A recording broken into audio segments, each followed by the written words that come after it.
নমস্কার দর্শক বন্ধু, আজ আমি আপনাদের সামনে গ্র্যাভিটা ইন্ডিয়া শেয়ার নিয়ে আলোচনা করব। তো গ্র্যাভিটা ইন্ডিয়ার ওভারঅল রেজাল্ট এবং তার কনকলে ম্যানেজমেন্ট যে সমস্ত আউটলুক শেয়ার করেছে সেগুলো তুলে ধরবো এবং তার সঙ্গে সঙ্গে ডিসকাশন করব যে আগামী দিনে এই বিজনেসের অপরচুনিটি কেমন রয়েছে, ইনভেস্ট করা যাবে কি যাবে না, এবং অন্যান্য যে সমস্ত তথ্য মানে ম্যানেজমেন্ট দিয়েছে সেগুলো তুলে ধরবো। তো প্রথমেই চলে আসি কোম্পানি কি করে। তো কোম্পানি হচ্ছে রিসাইক্লিং কোম্পানি। তো কোম্পানি বিভিন্ন জিনিসের রিসাইক্লিং করে। তো প্রথম যেটা করে সেটা হচ্ছে মেইন যে রিসাইক্লিং করে সেটা হচ্ছে ব্যাটারি রিসাইক্লিং। তো ব্যাটারি রিসাইক্লিং মানে হচ্ছে বেসিক্যালি যে লেড অ্যাসিড ব্যাটারি হয় সেই লেড অ্যাসিড ব্যাটারি রিসাইক্লিং করে। সেকেন্ড যেটা করে সেটা হচ্ছে অ্যালুমিনিয়ামের রিসাইক্লিং করে। এছাড়াও যে প্লাস্টিক আছে, রাস্তায় যে সমস্ত আমরা দেখেছি প্লাস্টিক বোতল পড়ে থাকে, সেই সমস্ত প্লাস্টিক বোতল এবং অন্যান্য যে সমস্ত ইন্ডাস্ট্রিতে যে সমস্ত প্লাস্টিক ইউজ হয় সেগুলো রিসাইক্লিং করে। এছাড়া কোম্পানি রাবার রিসাইক্লিং এও ঢুকছে এখন। লিথিয়াম আয়ন যে battery, lithium ion battery recycling ও কিন্তু তারা ঢুকে গেছে। লিথিয়াম আয়ন ব্যাটারি মানে আমরা যে এখন দেখছি না যে সমস্ত ইলেকট্রিক ভেহিকল, যে সমস্ত electric two wheeler, four wheeler এগুলো তো ব্যাটারিতে চলে। তো বেসিক্যালি সেখানে যে ব্যাটারি ইউজ হয় সেই সেগমেন্টেও কিন্তু তারা ঢুকে গেছে। লিথিয়াম আয়ন ব্যাটারি কিন্তু আপনার ব্যাটারি এনার্জি যে স্টোরেজ সিস্টেম আছে সেখানেও কিন্তু মানে এই যে সোলার প্ল্যান্টে যে আ সোলার পাওয়ার তৈরি হয় না? সেটাকে স্টোর করতে গেলে যে ধরনের ব্যাটারি লাগে সেই স্টোর করতে গেলে এই লিথিয়াম আয়ন ব্যাটারি লাগে। তো এই সেগমেন্টেও তারা ঢুকেছে। তো ওভারঅল হচ্ছে এই হচ্ছে তাদের ব্যবসা। তো ব্যাটারি স্ক্র্যাপ তারা কি করে? জেনারেলি যারা ব্যাটারি ম্যানুফ্যাকচারার মানে ধরুন যে কোম্পানি ব্যাটারি তৈরি করে, তাদের তো প্রতিদিন এই ব্যাটারি তৈরি করার যে প্রসেস, সেই প্রসেসে প্রচুর স্ক্র্যাপ তৈরি হয়। যেমন ধরুন অমর রাজা কোম্পানি, তারা ব্যাটারি ম্যানুফ্যাকচারার। তো বেসিক্যালি কি হয়? এই অমর রাজা টাইপ বা এক্সাইড টাইপের যে সমস্ত কোম্পানি আছে, তাদের থেকে এরা কি করে? এই ব্যাটারির যে স্ক্র্যাপ আছে সেগুলোকে কিনে নেয়।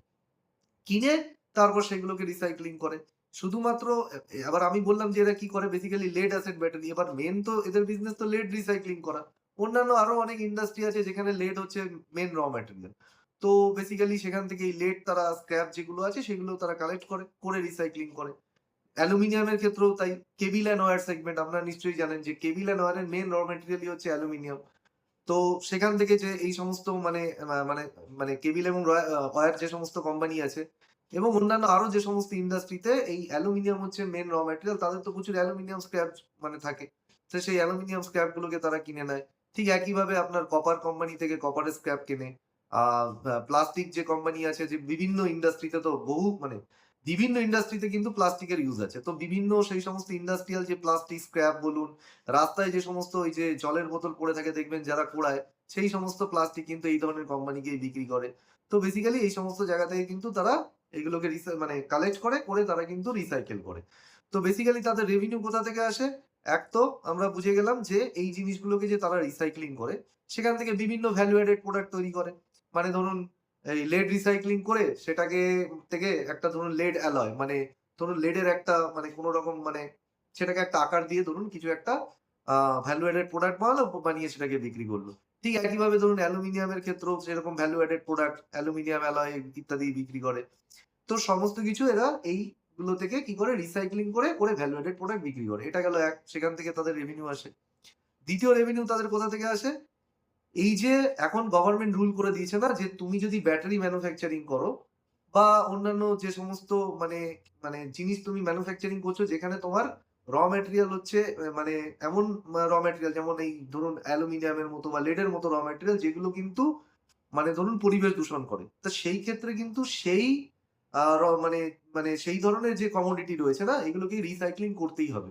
তো যেরকম ধরুন ব্যাটারি রিসাইক্লিং কোম্পানি রয়েছে, মানে ব্যাটারি যে সমস্ত ম্যানুফ্যাকচারিং কোম্পানি রয়েছে যেমন অমর রাজা, তাদের কিন্তু গভর্নমেন্ট টার্গেট দিয়েছে যে তুমি রোজ যে ব্যাটারি ম্যানুফ্যাকচার করছো, প্রচুর যে তোমার ওয়েস্ট ব্যাটারি সেগুলো যে তোমার ওয়েস্ট তোমার জেনারেট হচ্ছে, সেই ব্যাটারি গুলোকে কিন্তু তোমাকে রিসাইকেল করতে হবে।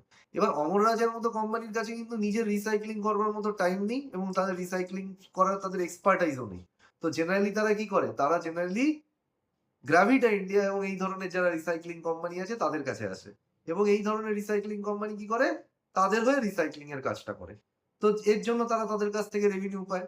তো এটা বেসিক্যালি কিভাবে হয়? ধরুন অমর রাজা বা কোনো ব্যাটারি কোম্পানি এসে বলল গ্রাভিটাকে তুমি আমার হয়ে রিসাইক্লিং করো।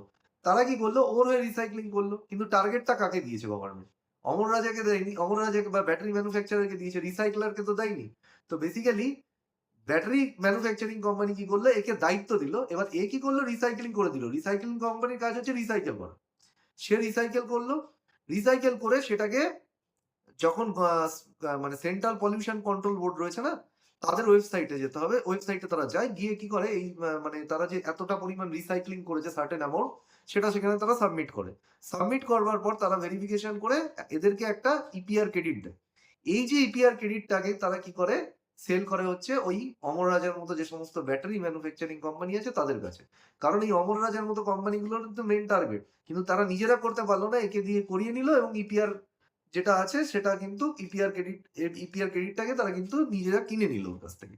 তো আল্টিমেটলি এই ইপিআর ক্রেডিট সেল করে কিন্তু কোম্পানির রেভিনিউ আসে। ৩ নম্বর হচ্ছে অনেক কোম্পানি আছে না, যারা মনে করে আমি বাইরের কাউকে দিয়ে রিসাইক্লিং করাবো না। তো আমি নিজের একটা রিসাইক্লিং প্ল্যান্ট তৈরি করব। তো তারা বেসিক্যালি গ্রাভিটা ইন্ডিয়ার মতো যারা কোম্পানি আছে তাদেরকে বলে, ভাই তুমি আমাকে একটা রিসাইক্লিং প্ল্যান্ট বানিয়ে দাও। তো এরা কি করে, এরা গিয়ে তাকে একটা পুরো রিসাইক্লিং সমস্ত যে সমস্ত রিসাইকেল করতে গেলে যে সমস্ত যন্ত্রপাতি লাগে, সেই সমস্ত যন্ত্রপাতি নিয়ে গিয়ে একটা পুরো প্ল্যান্ট সেট আপ করে দিয়ে দেয়। এবার ব্যাপারটা হচ্ছে এখান থেকেও তাদের একটা তাহলে রেভিনিউ আসে, আমরা বুঝে নিলাম যে প্ল্যান্ট সেট আপ করে দিল, তার জন্য সে রেভিনিউ পেল। প্লাস এই ধরনের যে প্ল্যান্ট, সেই ধরনের প্ল্যান্ট মানে ওই ধরনের প্ল্যান্ট তো একটা ব্যাটারি ম্যানুফ্যাকচারিং যে কোম্পানি আছে ধরুন, তার এমপ্লয়িরা তো জানে না যে কিভাবে রিসাইক্লিং করতে হয়। তা সেই রিসাইক্লিং রিলেটেড যে ট্রেনিং, সেগুলো সে তার ক্লায়েন্টের যে স্টাফ রয়েছে তাদেরকে দিচ্ছে। এবং ক্লায়েন্টের স্টাফদের ট্রেনিং দেওয়ার সঙ্গে সঙ্গে পুরো অপারেশন এবং মেইনটেন্যান্স এর কাজটা তারা করছে। তো সেখান থেকে কিন্তু অ্যাকচুয়ালি তাদের রেভিনিউ আসছে। তো আমরা মোটামুটি জানতে পারলাম কোম্পানি কোথা থেকে কোম্পানির রেভিনিউ আসে। এবার যদি আমি কোম্পানির পারফরম্যান্স এ চলে যাই, তাহলে আমরা দেখব কোম্পানির রেভিনিউ গ্রোথ এসছে 13%। মানে লাস্ট বছরের মার্চ কোয়ার্টার থেকে এই বছরের মার্চ কোয়ার্টারে। এবং ফুল ইয়ারে তাদের রেভিনিউ গ্রোথ এসছে কিন্তু 10%। এবার এই যে 13% রেভিনিউ গ্রোথ এসছে, এর মধ্যে যদি আপনি দেখেন ভলিউম গ্রোথ কিন্তু খুবই কম। ভলিউম গ্রোথ কিন্তু মাত্র 5%। এবং এই ভলিউম গ্রোথ কমে যাওয়ার কারণ হচ্ছে তাদের এই যে লেড এবং আপনার কি বলে প্লাস্টিক যে সেগমেন্ট, সেখানে কিন্তু মোটামুটি ভলিউম গ্রোথ এসছে। সমস্যাটা হয়েছে অ্যালুমিনিয়ামে কিন্তু ভলিউম গ্রোথ একদমই আসেনি। এবং ভলিউম গ্রোথ কিন্তু 30% কিন্তু পড়ে গেছে, মানে ভলিউম ডিগ্রোথ হয়েছে। তো এটার জন্য তাদের ভলিউম ডিগ্রোথ হয়েছে। আমরা এটা বুঝে নিলাম যে কেন ওভারঅল ভলিউম তাদের কম। তাহলে প্রশ্ন হচ্ছে গ্রোথটা কোথা থেকে এলো? গ্রোথটা কিন্তু সম্পূর্ণভাবে ভ্যালু গ্রোথ। তার কারণটা হচ্ছে তারা এই ভ্যালু গ্রোথটা কোথা থেকে এসছে? একটা হচ্ছে তাদের যে লেড অ্যাসিড ব্যাটারি তারা বানায়, সেই যে মানে লেড অ্যাসিড ব্যাটারি মানে কি হচ্ছে? লেড অ্যাসিড ব্যাটারি তারা বানায় না, সরি, লেড অ্যাসিড ব্যাটারি যে রিসাইক্লিং করে, সেই রিসাইক্লিং করে তো তারা ভ্যালু অ্যাডেড প্রোডাক্ট বানায়। তো ভ্যালু অ্যাডেড প্রোডাক্ট তারা লেড ক্যাটাগরিতে বেশি সেল করেছে। তো যত বেশি সেল করবে সেখান থেকে কি হবে? ভ্যালু গ্রোথ আসবে। ২ নম্বর হচ্ছে তাদের যে প্লাস্টিক সেগমেন্ট আছে, এই প্লাস্টিক সেগমেন্টে কিন্তু হিউজ গ্রোথ এসছে। তারা এই প্লাস্টিক সেগমেন্টে কি করেছে? অ্যাকচুয়ালি প্রাইস বাড়িয়ে দিয়েছে। ভ্যালু অ্যাডেড প্রোডাক্ট যেগুলো বানায় তার প্রাইস বাড়িয়েছে। তো মোটামুটি এখান থেকে 34% গ্রোথ এসছে। তো ওভারঅল এই কারণেই কিন্তু কোম্পানি কিন্তু ওভারঅল সেলস গ্রোথটা কিন্তু আমরা দেখতে পাচ্ছি। মানে এটা কিন্তু ভলিউম ড্রিভেন গ্রোথ না। এটা কিন্তু সবার আগে মাথায় রাখবেন। দ্বিতীয় বিষয়টায় আমরা যদি আসি, কোম্পানির মার্জিন যদি আমরা দেখি, মার্জিন কিন্তু বেড়েছে। গত বছরে আপনার মার্জিন ছিল হচ্ছে 8%, এই বছরের মার্জিন 10%। এবং এটা যদি আমরা গত বছরের March quarter to March quarter মানে ইয়ার অন ইয়ার দেখি, মানে ইয়ার অন ইয়ার যদি দেখি, সেক্ষেত্রেও কিন্তু আমরা দেখবো মার্জিন কিন্তু এখানে বেড়ে গেছে। তো এই মার্জিন বেড়ে যাওয়ার কারণটা কি? এই মার্জিন বেড়ে যাওয়ার কারণ একটা হচ্ছে এই যে দেখুন অ্যালুমিনিয়াম সেগমেন্ট যদি বলি, অ্যালুমিনিয়ামের দাম তো অনেক বেড়ে গেছে। তো অ্যালুমিনিয়ামের দাম বেড়ে গেছে বলে তারা কি করেছে? তারা তাদের যে ক্লায়েন্ট তাদেরকে বেশি দামে বিক্রি করেছে। এটা গেল একটা। দ্বিতীয় যেটা মেইন বিষয় হচ্ছে মানে মেইন যে কারণে মার্জিন বেড়েছে সেটা হচ্ছে লেড। লেড মানে তাদের যে মেইন রিসাইক্লিং এর বিজনেস, তার ৮৮% আসে এই লেড অ্যাসিড মানে লেড রিসাইক্লিং থেকে, লেড ব্যাটারি রিসাইক্লিং থেকে। তো সেই যে লেড ব্যাটারি রিসাইক্লিং সেগমেন্ট না, আপনি যদি দেখেন গত ১ বছরে লেডের দাম ভীষণভাবে পড়েছে। মেইন যে র ম্যাটেরিয়াল তাদের, সেই র ম্যাটেরিয়ালের দাম কিন্তু অনেক পড়ে গেছে। তো এইখান থেকেই কিন্তু তাদের এই র ম্যাটেরিয়াল কস্ট পড়ে যাওয়ার জন্য কিন্তু মার্জিন বেড়েছে। কিন্তু এখানে আমি মনে করি মার্জিনটা কিন্তু আরো বাড়ার দরকার ছিল। কারণ হচ্ছে তাদের যে প্রেজেন্টেশন তারা করে সেখানে তাদের ইবিডা পার মেট্রিক টন মানে পার মেট্রিক টনে তারা যে প্রফিট জেনারেট করে সেটা কিন্তু তারা শেয়ার করেছে। এবং সেখানে আমরা মানে তারা যেটা মানে আমরা ক্লিয়ারলি যদি দেখি সেটাকে, সেখানে আমরা দেখব বেসিক্যালি কি হয়েছে, মানে মার্জিনটা আরো বাড়তো। মার্জিনটা মানে কিছুটা আমি বলব কম এসছে, তার কারণটা হচ্ছে এক তো হচ্ছে আপনার মিডল ইস্ট। মিডল ইস্টে তারা যে বিজনেসটা করে, মিডল ইস্টে তাদের বিজনেস মানে এই যে তারা যে এক্সপোর্ট করে না, এক্সপোর্ট করে একটা হচ্ছে মানে এই যে ভ্যালু এডেড প্রোডাক্ট গুলো তারা বানায় লেড এবং আপনার অ্যালুমিনিয়ামে, সেগুলো মিডল ইস্টে বিজনেস করে। তো সেই মিডল ইস্টে তো আমরা সবাই জানি যে যুদ্ধ হয়েছে, পলিটিক্যাল টেনশন ছিল, ইরান ইসরায়েল যুদ্ধ। এবং এর জন্য কি হয়েছে ওভারঅল যে লজিস্টিক্স কস্ট, কারণ ওই যে হরমুজ প্রণালীর তো অনেক মানে সেটাতে তো মানে বন্ধ ছিল না, তো সেখানে লজিস্টিক্স কস্ট মানে ঘুরপথে আসতে গিয়ে কি হয়েছে লজিস্টিক্স কস্ট বেড়ে গেছে, এটার জন্য মার্জিন পড়ে গেছে। দ্বিতীয় হচ্ছে যে সমস্ত টার্নকি প্রজেক্ট মানে আমরা যে প্রথমে বললাম তারা বিভিন্ন কোম্পানির হয়ে কি করে প্ল্যান্ট তৈরি করে দেয়। তো এই যে প্ল্যান্ট তারা সেট আপ করে এগুলো বেশিরভাগ ফরেন কোম্পানির জন্য করে। তো সেখানে আমরা যদি দেখি যে এই বিজনেস কিন্তু তাদের অনেক কম এসছে, মানে ফরেন থেকে যে সমস্ত প্রজেক্ট তারা পায় এই সমস্ত প্ল্যান্ট বসানো সেগুলো কিন্তু তারা কম পেয়েছে, যে জন্য ওভারঅল কিন্তু আমরা দেখতে পাচ্ছি মার্জিন কিন্তু আরো বাড়তো, অতটা বাড়েনি। এবার যদি আমরা চলে আসি কোম্পানির ম্যানেজমেন্টের যদি বক্তব্য দেখি, কোম্পানির ম্যানেজমেন্ট দেখুন ভলিউম গ্রোথ তো আসেনি, তারপরেও ম্যানেজমেন্ট বলছে যে 20-25% আমার ভলিউম গ্রোথ আসবে আগামী দিনে, মানে আগামী ৩-৪ বছরে। এই যে ভলিউম গ্রোথের তারা গাইডেন্স দিচ্ছে কিসের উপর ভিত্তি করে দিচ্ছে? তো ভলিউম বাড়াতে গেলে তাকে তো মানে কিছু না কিছু করতে হবে না? তো এক্ষেত্রে মেইন যেটা করছে তারা কিন্তু ক্যাপাসিটি বাড়াচ্ছে।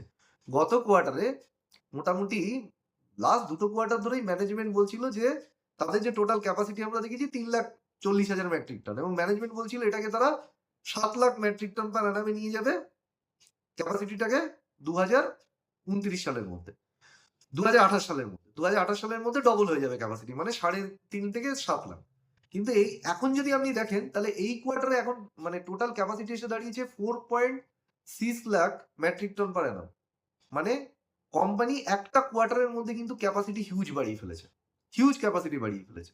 এবং আপনি যদি দেখেন এই যে হিউজ ক্যাপাসিটি তারা মানে একটা কোয়ার্টারের মধ্যে বাড়ালো। এই ক্যাপাসিটি বাড়াতে গিয়ে তাদেরকে নিশ্চয়ই মানে ক্যাপেক্স করতে হবে। তো প্রসঙ্গত বলে রাখি যেটা তারা মানে ১ম যে মানে গাইডেন্সটা দিয়েছিল কত? ৩.৫ থেকে ৭, সেটা হচ্ছে ২৮ সালের মধ্যে। এখন তারা কিন্তু তাদের এই গাইডেন্সটাকে বাড়িয়ে দিয়েছে। মানে গাইডেন্সটাকে বাড়িয়ে দিয়ে তারা বলছে, আগে বলছিল ৭ lakh metric ton per annum total capacity হবে তাদের। এখন বলছে ৮ lakh metric ton per annum হবে। কিন্তু এখানে ১ বছর বাড়িয়ে দিয়ে বলছে যে ২৮ নয় এটা ২৯ সালে হবে। কিন্তু যদি আপনি মানে তাদের পিপিটিতে যেটা শেয়ার করেছে আপনি যদি মানে ২৮ সালেও দেখেন সেটা কিন্তু ৭ লাখ ক্রস করে যাবে। এবার এই যে হিউজ ক্যাপাসিটি বাড়ছে, এখানে আমরা দেখতে পাচ্ছি। এই ক্যাপাসিটি থেকেই কিন্তু তাদের ভলিউম গ্রোথ আসবে। এবার প্রশ্ন হচ্ছে ক্যাপাসিটি যদি বাড়ে তাহলে নিশ্চয়ই তাকে খরচা করতে হচ্ছে, ক্যাপেক্স করতে হচ্ছে।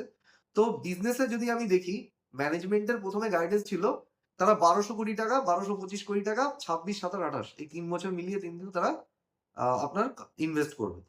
এইবার তারা সেটাকে বাড়িয়ে বলছে যে আমরা ১৬৮০ বা ১৬৮০ মানে প্রায় ১৭০০ কোটি টাকা কিন্তু তারা ইনভেস্ট করবে কিন্তু আগামী ৩-৪ বছরে। এর কতগুলো কারণও আছে। ১ম কথা হচ্ছে এই যে ক্যাপাসিটি এতটা বেড়ে গেল কেন? কারণ তাদের এই বছরের যদি আপনি দেখেন ২০৬ কোটি টাকা কিন্তু তাদের ক্যাপেক্স করবার প্ল্যান ছিল। এবার গত কোয়ার্টারেই কিন্তু তাদের মোটামুটি ১২৫ কোটি করে দিয়েছিল। এই কোয়ার্টারে মোটামুটি ৮০ কোটি তাদের করবার কথা। কিন্তু সেখানে যদি আমি দেখি তারা এই কোয়ার্টারে মানে মোটামুটি যদি আমি বলি নাম্বারটা হচ্ছে ২৪৭ কোটি। ২৪৭ যেখানে ৮৫ কোটি টাকা ক্যাপেক্স করার কথা সেখানে ২৪৭ কোটি টাকা তারা কিন্তু এই কোয়ার্টারে কিন্তু তারা ক্যাপেক্স করেছে এবং তাদের পুরো বছরে যেটা ২০৬ কোটি টাকা ক্যাপেক্স এর গাইডেন্স ছিল সেটা হয়ে গেছে ৩৭২ কোটি টাকা। তার মানে এই যে দেখুন একটা জিনিস, হিউজ যে ক্যাপেক্সটা তারা করছে, তার কারণ হচ্ছে ক্যাপাসিটি বাড়ানোর জন্য করছে এবং এই ক্যাপেক্সটা আরেকটা বেড়ে যাওয়ার কারণ হচ্ছে ওই যে কপার রিসাইক্লিং বিজনেস তাদের আগে ছিল না। তো কপার রিসাইক্লিং বিজনেস তারা এই কোয়ার্টারেই ঢুকেছে এবং তার জন্য তারা একটা কোম্পানির প্রায় ১০০% স্টেক। কোম্পানিটার নাম সম্ভবত রশি মেটালস। হ্যাঁ, কোম্পানির নাম হচ্ছে রশি মেটাল ইন্ডাস্ট্রি লিমিটেড। এই রশি মেটাল যে ইন্ডাস্ট্রি লিমিটেড এই কোম্পানিটার ১০০% স্টেক ৫০০ মানে মোটামুটি 100% স্টেক এরা অ্যাকোয়ার করে নিয়েছে ৫৬০ কোটি টাকা দিয়ে। এবং এই বিজনেস মানে এই কোম্পানিটাকে যেটাকে অ্যাকুইজিশন করেছে এর মাধ্যমেই কিন্তু তারা কপার বিজনেসে এন্ট্রি নিয়েছে। এই কোম্পানি কি করে? এই কোম্পানি বেসিক্যালি আপনার হচ্ছে কপার রিসাইক্লিং করে এবং কপারের যে সমস্ত বিভিন্ন ভ্যালু অ্যাডেড প্রোডাক্ট ওই কপারের শিট বলুন, কপার অ্যালয় বলুন এইগুলো তৈরি করে। তো এই কারণেই কিন্তু আমরা দেখব যে তাদের হিউজ কিন্তু ক্যাপাসিটিটা বেড়েছে। এবার যদি আমরা চলে আসি যে মানে কারেন্ট যে সমস্ত কোম্পানির ক্যাপাসিটি আছে, কোম্পানি লাস্ট ২ টো কোয়ার্টার ধরে বলে আসছিল যে তাদের মেইন মানে মেইন যে তাদের প্ল্যান্ট সেটা হচ্ছে মুন্দ্রা, যেখানে তারা ব্যাটারি রিসাইক্লিং করে। এবার যে মুন্দ্রার যে প্ল্যান্ট আছে সেই মুন্দ্রার প্ল্যান্টের মোটামুটি আপনার ক্যাপাসিটি ছিল কত? মোটামুটি ৪০-৪৫ হাজার, হ্যাঁ ৪৫,০০০ মেট্রিক টন বা এরকম কিছু কাছাকাছি। তো মোটামুটি সেখান থেকে ৪৫,০০০ হ্যাঁ, তাদের ক্যাপাসিটি ছিল না, মুন্দ্রা প্ল্যান্টের ক্যাপাসিটি ছিল সরি ৬৪,৭০০ মেট্রিক টন পার অ্যানাম। এবার এই যে ৬৪,৭০০ মেট্রিক টন পার অ্যানাম ছিল এখানে তারা বলছিল লাস্ট ২-৩টে কোয়ার্টার কিন্তু এতে তাদের ডিলে হচ্ছিল। কি বলেছিল যে ৮০,৩০০ metric ton per annum capacity add করবে। এবং সেটা কিন্তু তারা এই কোয়ার্টারে এসে করেছে। মানে অনেক ডিলের পরে তারা কিন্তু করেছে এবং টোটাল যে ব্যাটারি রিসাইক্লিং ক্যাপাসিটি মুন্দ্রাতে সেটা হয়েছে ১,৪৫,০০০ মেট্রিক টন পার annum। এবার চলে আসি আমরা অন্যান্য যে সমস্ত প্ল্যান্ট, ধরুন লিথিয়াম আয়ন ব্যাটারি, যেটার আমি বলছি হিউজ ডিমান্ড আছে। সে সেখানে তারা ৬,০০০ মেট্রিক টন পার annum কিন্তু তারা ক্যাপাসিটি কিন্তু এই জানুয়ারিতেই মুন্দ্রাতেই কিন্তু নতুন ক্যাপাসিটি নিয়ে এসছে। এটা তারা ৩০,০০০ মেট্রিক টন পার annum কিন্তু ২০২৯ সালের মধ্যে কিন্তু নিয়ে যাবে। তারপরে যদি আপনি দেখেন রাবার রিসাইক্লিং, যেটা রাবার রিসাইক্লিং এ কিন্তু এই আগামী ৩-৪ মাসের মধ্যেই কিন্তু ৩০,০০০ মেট্রিক টন পার annum এর পুরো একটা ক্যাপাসিটি কিন্তু তারা এই মুন্দ্রাতে কিন্তু রেডি করে ফেলবে। তো সেটা গেল। প্লাস যদি দেখি, হ্যাঁ, আরেকটা যেটা সেটা হচ্ছে একটা জিনিসে তাদের খুব ডিলে হচ্ছে। রাজস্থানের ফাগি বলে একটা জায়গা আছে, সেখানে তারা ৪৫,০০০ metric ton per annum capacity বাড়ানোর কথা কিন্তু ২-৩ কোয়ার্টার ধরেই বলছে। তো এই কোয়ার্টারে কোম্পানির ম্যানেজমেন্ট গত কনকলে বলেছিল যে এই কোয়ার্টারে কিন্তু সেটা এসে যাবে। কিন্তু এখনো যদি আমরা দেখি সেটা কিন্তু আসেনি। মানে এখন তারা বলছে এটা আস্তে, আস্তে পরের কোয়ার্টার লেগে যাবে। তো এই হচ্ছে কোম্পানির ওভারঅল মানে সিচুয়েশন। এবারে যদি আমি ডিসকাশন করি যে কোম্পানিটাকে আমরা কিভাবে দেখবো? মানে অপরচুনিটি কি আছে? রিস্ক কি আছে? তো কোম্পানি ম্যানেজমেন্টের গাইডেন্স তো দেখেছেন, ভলিউম গ্রোথ নিয়ে তারা হিউজ 20-25% এর গাইডেন্স দিয়েছে। তার জন্য তারা ক্যাপাসিটি বাড়াচ্ছে। এছাড়াও তারা আরো বেশ কিছু গাইডেন্স দিয়েছে, সেটা হচ্ছে যে মেইন যে এখান থেকে আমরা দেখব যে গাইডেন্স থেকে আমরা কি পাচ্ছি। ১ম কথা হচ্ছে তারা যে জিনিসগুলোতে ফোকাস করছে, এক হচ্ছে তাদের মেইন ব্যবসাটাই কিন্তু লেড অ্যাসিড এর ব্যবসা। লেড অ্যাসিড ব্যাটারি রিসাইক্লিং এর ব্যবসা। সেই লেড অ্যাসিড ব্যাটারি যে রিসাইক্লিং এর ব্যবসা থেকে তারা কিন্তু আমরা দেখছি বিভিন্ন বিজনেসে ঢুকেছে। তারা তাদের বিজনেসটাকে ডাইভার্সিফিকেশন করছে। তো সুতরাং এটা একটা পজিটিভ দিক। দ্বিতীয় যদি আমরা দেখি, তারা এখন মোটামুটি ধরুন ১১-১২% এই আপনার এই লেড অ্যাসিড ব্যাটারিতে ১১ ৮৮% রেভিনিউ আসে আপনার আ ইয়ে থেকে, আপনার ব্যাটারি রিসাইক্লিং থেকে। আর বাকি ১১-১২% আসে বাকি সেগমেন্ট থেকে। কিন্তু এটাকে তারা বলছে যে ২০৩০ সালের মধ্যে বা ২৯-৩০ সালের মধ্যে এটা ৩০% আসবে কিন্তু বাকি সেগমেন্ট গুলো থেকে। তো সুতরাং আমি বুঝতে পারছি যে রেভিনিউ ডাইভার্সিফিকেশন কোম্পানির জন্য কতটা ইম্পোর্টেন্ট এখানে। এবং সেটাই কিন্তু তারা করে যাচ্ছে। তারপরে যদি আপনি দেখেন কোম্পানির যে এখন যদি তারা যে তাদের প্ল্যান্টে না তারা তাদের যে ইলেকট্রিসিটির কস্ট, তারা যে ইলেকট্রিসিটি ব্যবহার করে সেটা পুরোপুরি ট্র্যাডিশনাল ইলেকট্রিসিটি, কোল বেসড। তো আগামী দিনে তারা কি করবে? রিনিউয়েবল এনার্জিতে শিফট করবে এবং তাদের টোটাল যে ইলেকট্রিসিটি তার ৩০% আপনার রিনিউয়েবল এনার্জি থেকে আসবে। তো রিনিউয়েবল এনার্জি থেকে যখন আসবে তখন তাদের কি হবে? ওভারঅল ইলেকট্রিসিটির কস্ট কমে যাবে। ইলেকট্রিসিটির কস্ট কমে গেলে মার্জিন বাড়বে। তারপরে হচ্ছে তারা ভ্যালু এডেড প্রোডাক্ট, যেটা এখন তাদের মোটামুটি ৪০-৪৫%, ওটাকে তারা ৫০% নিয়ে যাবে। ভ্যালু এডেড প্রোডাক্টে মার্জিন বেশি থাকে। আরেকটা মার্জিনের জন্য যেটা খুব ইম্পোর্টেন্ট সেটা হচ্ছে এই যে রাবার রিসাইক্লিং বললাম। রাবার রিসাইক্লিং এ ঢুকছে। রাবার রিসাইক্লিং এ যদি আপনি দেখেন মার্জিন মোটামুটি ৩০%। ৩০% এর কাছাকাছি মার্জিন থাকে। এটা খুব হাই, বিশাল হাই মার্জিন সেগমেন্ট আপনি বলতে পারেন। তো এইগুলো হচ্ছে কোম্পানির সামনে কিন্তু হিউজ অপরচুনিটি।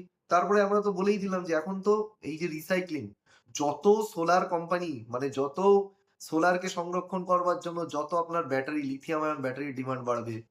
তারপরে ধরুন আজকে ইভি গাড়িতে বা ইভি আপনি যদি বলেন ইলেকট্রিক ভেহিকল 2 হুইলার বলুন, 3 হুইলার বলুন, সব জায়গায় তো ব্যাটারি ইউজ হয়। তো সুতরাং এই যে লিথিয়াম আয়ন ব্যাটারি, সেই লিথিয়াম আয়ন ব্যাটারি যে রিসাইক্লিং, সেই রিসাইক্লিং এর ডিমান্ড বাড়বে। যত বেশি ডিমান্ড বাড়বে তত বেশি এরা ইপিআর ক্রেডিট সেল করবে। আরেকটা যেটা যদি দেখি, ওভারঅল ইন্ডাস্ট্রিকে যদি দেখি না, সেটা কিন্তু পুরোপুরি শিফট করছে আনঅর্গানাইজড থেকে অর্গানাইজড। মানে যারা আপনার অর্গানাইজড নয়, যেসব কোম্পানি লিস্টেড নয়, আনঅর্গানাইজড স্পেসে আছে, তারা কি করে? ট্যাক্স দিয়ে তো ব্যবসা করে না। তো এই কোম্পানিকে মোটামুটি 18% জিএসটি দিতে হয়। তারা ট্যাক্স দেয় না। কিন্তু এখন গভর্নমেন্ট ম্যান্ডেট করে দিয়েছে, ভাই তোমাকে জিএসটি দিতেই হবে। জিএসটির সাথে, সাথে কিন্তু এখন প্রত্যেকটা রিসাইক্লিং কোম্পানিকে কিন্তু টিডিএস দিতে হচ্ছে যখন সে ব্যাটারি স্ক্র্যাপ কিনছে। তো এইসব দিয়ে যদি একটা আনঅর্গানাইজড বা ছোট কোম্পানি ব্যবসা করে, তাহলে তো তার ব্যবসা টিকবেই না। সুতরাং এখানে কিন্তু ইন্ডাস্ট্রির কিন্তু আমরা দেখতে পাচ্ছি কোথা থেকে কোথায় শিফট করছে। তো এইগুলো হচ্ছে কোম্পানির জন্য পজিটিভ। মেজর যে রিস্ক এই বিজনেসের জন্য, সেটা হচ্ছে ধরুন এই যে র ম্যাটেরিয়ালের প্রাইস আপ ডাউন। কারণ তারা যে জিনিসগুলো নিয়ে কাজ করছে, এই লেড বলুন, কি বলে অ্যালুমিনিয়াম বলুন, কপার বলুন, সবকিছুর দাম কিন্তু প্রচন্ড আপ ডাউন করে। তো বেশি দাম বেড়ে গেলে সেটা হচ্ছে তাদের ক্লায়েন্টকে প্রোডাক্টের দাম বাড়ানোর ক্ষেত্রে একটা সমস্যা হয়ে যায়। আরেকটা যেটা রিস্ক রয়েছে সেটা হচ্ছে আপনার কম্পিটিশন তো আছেই এই সেগমেন্টে। আর ৩ নম্বর যেটা সবথেকে বড় রিস্ক সেটা হচ্ছে এই যে রেগুলেশন রিস্ক।